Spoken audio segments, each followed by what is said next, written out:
So once you've set up your account on MyFitnessPal, it'll ask you a couple of questions as to your height, your weight, your goal. For instance, it might be a weight loss goal.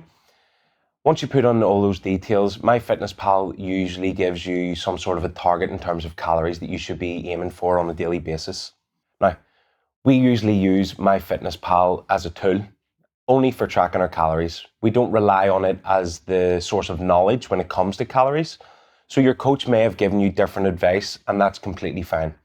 So what I'm going to do now is I'm going to show you how to go into the app and change those calories and macro settings.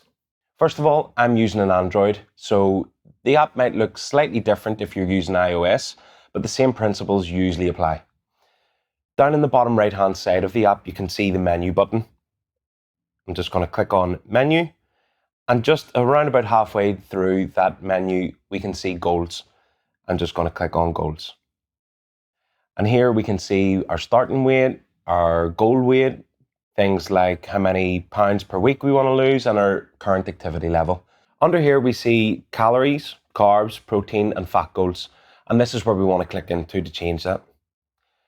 So we have an option to change the calories, the carbohydrates, the proteins and the fats that we have on a daily basis.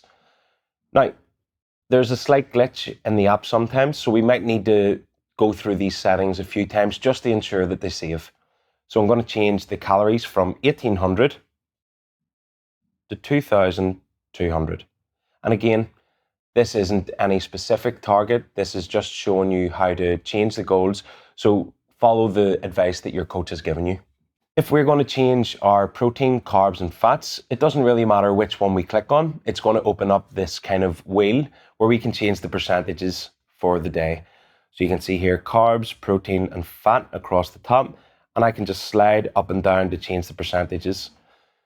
Based off the advice that your coach has given you, you just scroll through and choose the goals that are most appropriate. Once you've done that, we're going to hit the tick at the top right hand side, and that should have saved.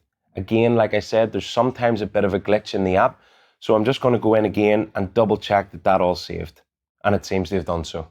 So that is how you go around changing your calorie goals and your macronutrient goals for a daily basis.